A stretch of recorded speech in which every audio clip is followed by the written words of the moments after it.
이건 간짜장도 아니고 쟁반짜장도 아니고 도대체 이게 뭐여 했더니 그 이름도 희한하네. 딱짜장이라네요. 딱짜장 딱 좋아? 그런데 뭐 이런 게 다 있노? 이건 또 짬뽕 같대. 짬뽕 면도 밥도 아니고 이건 또 뭐여 했더니 이름하야 짬뽕만두. 네, 참 세상에 살다 보니 별 희한한 게 다 있죠. 간짜장이 무려 10,000원. 아이고 나야 뭐 김치 반찬 하나 더 준다고 돈을 10,000원이나 받나요? 그리고 자연송이 덮밥이라 해서 시켰더니 도대체 송이는 어디 있는겨? 아 근데 고바우도 아니고 고바육은 또 뭐요? 네, 참 별 희한한 게 많네요. 탱자의 산 넘고 물 건너 자전거 타고서 찾아간 희한한 메뉴들이 있는 희한한 중국집 이야기 시작합니다. 오늘 이 집 만두 전무이라는데 만두도 시켜야 되나 생각을 하면서 딱 들어갔는데 딱짜장이란 게 있다 해서 이게 도대체 뭐요 했더니 반인 반수가 아니고 반은 그냥 짜장 반은 간짜장이라 해서 이 집 최고의 인기 메뉴라고 하네요. 네, 참 기가 막혀서 짬짜면은 들어봤어도 딱 들어봐도 하나도 안 궁금한 이런 메뉴를 왜 만들었지 하면서도 그래도 명색이 유튜브인데 어이가 없어서 한번 시켜봤습니다. 네, 무거는 드릴게. 그런데 이게 어느 쪽이 그냥 짜장인지 어느 쪽이 간짜장인지 구분이 되시나요? 기와이면 왼쪽은 설사똥 오른쪽은 된똥 뭐 이런 식으로 비주얼도 좀 독특하게 했으면 좋겠는데 그런데 먹어보니 이거 생각보다 괜찮네요. 간짜장 한 입 먹고 짜장 한 입 먹고 하니 맛의 차이도 미묘하게 느껴지고 재미있습니다. 즐겨 자주 먹을 메뉴인지는 몰라도 한번 와서 먹어볼만 합니다. 왼쪽 한번 오른쪽 한번 먹다 보면 결국 두 짜장이 섞여서 나중에는 맛의 구별이 없어집니다. 그리고 사실 탱자가 만두 별로 안 좋아하는데 이 집이 만두 전무이라 해서 난생 처음 군만두 1인분을 시켜보니와 하니 무려 12척의 배가 아니 12개나 되는 만두를 주시는데 빨간 만두 하얀 만두 찢어진 만두가 아니라 똑같은 만두를 12개를 먹으려니 솔직히 좀 지루했습니다. 3명이 가서 만두 하나 시키면 딱 될 것 같네요. 그래서 이걸로 영상 하나 만들기는 그렇고 뭐 딴 신기한 거 없나 하고 메뉴판을 보니 짬뽕 면도 아니고 짬뽕 밥도 아닌 짬뽕 만두란 게 있네요. 그래서 다음날 발이 달려가서 시켜봤습니다. 생각보다 푸짐해서 보기 좋았습니다. 오히려 군만두보다 이게 낫네요.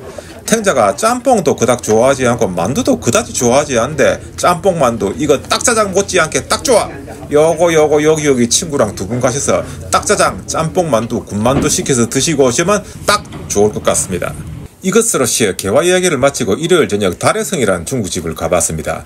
아이고 오늘 장사를 안 하네요. 비만 쫄딱 맞고 돌아와서 다음날 점심때 다시 가서 들어가 보니 아이고 이거 뭐 기둥으로 용들이 막 올라가고 있고 내부가 나름 의리의리합니다.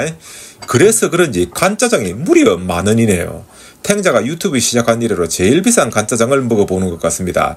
맛있긴 맛있습니다만 뭐 8,000원짜리 간짜장도 맛있는 집들이 천지에 널렸는데 10,000원짜리 간짜장 맛있는 게 무슨 의미가 있나 싶었지만 그래도 자연송이 덮밥은 한번 먹어보고 싶네요. 그 이유는 두 가지가 있었는데 첫 번째는 개화의 딱짜장이나 짬뽕 만두처럼 다른 중국집에서는 볼 수 없는 메뉴인 것 같아서였고, 두 번째 이유는 자연송이가 엄청 비싼 걸로 알고 있는데 자연송이 덮밥이 어떻게 20,000원밖에 안 하는지가 궁금했는데 자연송이 덮밥이 딱 나오는 순간 우와 정말 탱자가 좋아하는 비주얼이었고 엄청 맛있어 보였습니다. 이쁘기도 이쁘고 건강에도 좋을 것 같은 그런 모습이었지요. 그런데 자연송이는 어디 있죠? 페어리즈 내추럴 송이 덮밥이라 그래놓고 와 야채와 해산물만 있어 하고 물어볼 수는 없고 한참을 디비직거려서 송이 2조각을 찾아냈습니다. 나중에 먹다가 다시 2조각 찾아서 자연송이가 그래도 총 4조각이 들어있었고 먹어보니 정말 향기로웠습니다. 송이 양이 작아서 아쉬웠지만 이 가격에 또 송이가 푸짐하기를 바라는 것도 또 말이 안 되겠죠. 달해성은 간짜장보다는 송이 덮밥 한번 먹으러 오실만 한 것 같습니다. 먹고 나면 일어나면서 나는 자연송이인이다 하고 외치고 싶으실 겁니다.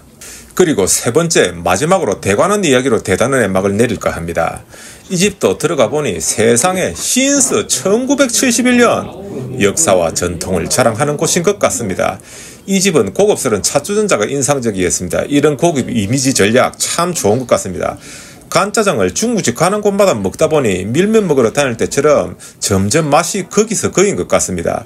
나름 다 추천받아 온 곳이다 보니 맛이 없는 곳도 없고 또 그렇게 특출난 곳도 이제 찾기가 힘든데 건너편 벽에 고바육이라고 적어놓은 생판 처음 보는 메뉴가 있길래 이건 한번 먹어봐야 되겠다 싶어서 다음날 와서 고바육 소자 하나를 시켰습니다. 중국집 와서 요리 하나만 시킨 인생의 첫날이 오늘인 것 같네요. 고바육 맛이 어땠느냐고요? 이미 알고 계신 분들도 계시겠지만 고바육이 이 집만의 특별한 메뉴가 아니었습니다.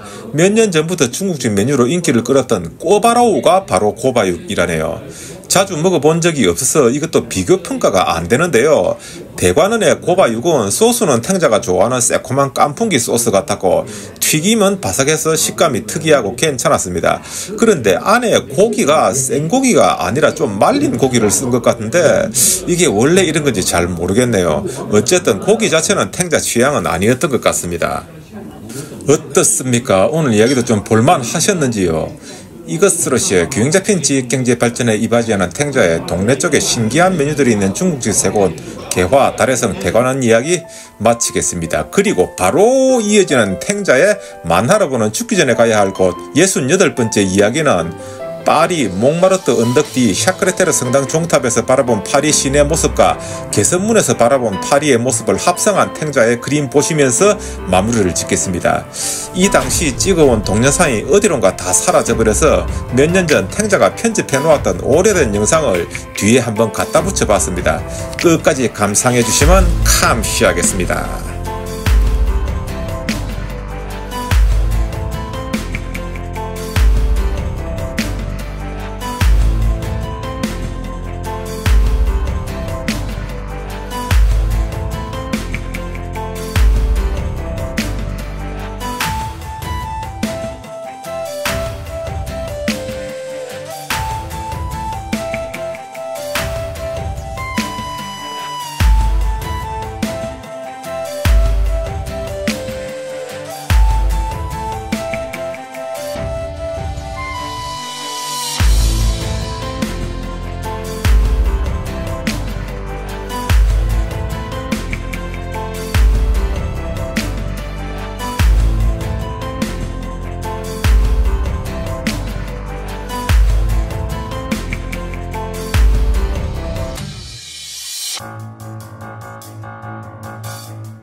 한 장의 만화로 즐기고는 죽기 전에 가야 할 백호 66번째 프랑스 여행 마지막 이야기를 시작합니다. 2017년도 9월 22일부터 10월 14일까지 23일간의 프랑스 여행을 다시 한번 추억해 보겠습니다. 부산, 인천, 독일 프랑크푸르트를 경유해서 스트라스부르에서 2박을 하고 24일 동화의 마을 같은 리보빌레, 흉미르, 리크위르, 콜마르를 거쳐 프랑스 사람들이 노년을 보내고 싶어하는 도시 1위라는 안시에서 1박을 하면서 안시 호수와 안시섬 그리고 섬의 궁전이라고 하는 안시 감옥도 구경을 하고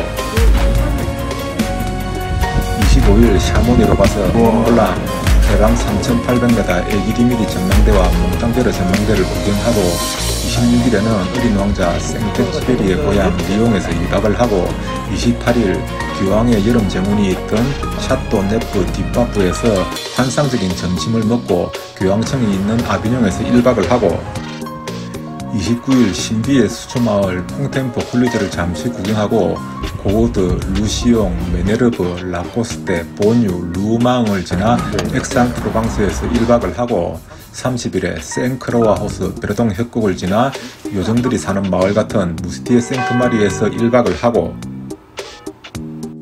10월 1일 그라스 생폴드방스를 지나 니스에서 2박을 하면서 모나코와 에제 공중정원을 구경하고 3일 카시스에서 점심을 먹고 마르세유에서 1박을 하고 4일에는 메가드글렌 아울렛을 거쳐 아르레스 1박을 하고 5일에 카르카손에서 점심을 먹고 보르도에서 2박하면서 생떼밀리옹 들리고 물의 거울 구경하고 7일에 프랑스에서 가장 아름답다는 고성 2곳 슈농소 성과 앙부아즈 성을 거쳐 뚜르 고성에서 1박을 하고 8일에 푸제어를 거쳐 몽셀미셀 마을에서 1박을 하면서 맨발로 몽셀미셀 수도원 한 바퀴 돌아보고 9일에 흐린 가을 하늘 아래 옹플레르에서 점심을 먹고 에트르타 언덕을 거쳐 루앙에서 1박을 하고 10일에 베르사유 궁전 구경하고 드디어 프랑스 여행의 종착점 파리에 도착을 했습니다. 파리 최고의 명소 몽마르트 언덕은 왠지 올라가서 봐도 시원하게 탁 트인 느낌이 들지 않아서 무척 실망스러웠습니다. 반대로 툴리리 공원에 수많은 파리 시민들이 모여 앉아서 휴식을 즐기는 장면을 보니 정말라도 파리 시민이었으면 좋겠다는 생각을 했었고, 가을이 깊어가는 룩셈부르 공원의 연못을 노니는 물놀이를 보면서 내가 물놀이라도 되어서 파리에 머물렀으면 좋겠다는 생각까지 들 정도로 파리 공원들이 멋있었습니다. 사방이 스테인드 글라스로 둘러싸인 생샤펠 성당의 모습도 꿈속에서 환상을 보는 것 같이 아름다웠고, 판테온의 흔들리는 추는 마치 슬로우 비디오를 보는 것 같이 신기하기도 했었습니다. 오르세 미술관, 그랑주리 미술관 모두 잊지 못할 추억이었지만 탱자가 뽑은 파리 최고의 명장면은 따로 있었습니다. 두 가지 장면을 합친 것이라 현실에서는 공존할 수 없는 장면인데 한번 감상해보시기 바랍니다. 몽마르트 언덕이 생각보다 높지 않아 뭔가 가슴이 답답하던 차에 디킨의 산크레테르 성당 꼭대기에 올라갈 수 있다는 것을 알았습니다. 입장료가 있었던지 아무도 이곳으로 올라오지 않는 것 같은데 역시 높이 올라오니 전망이 시원하니 금방 가슴이 뻥 뚫렸습니다.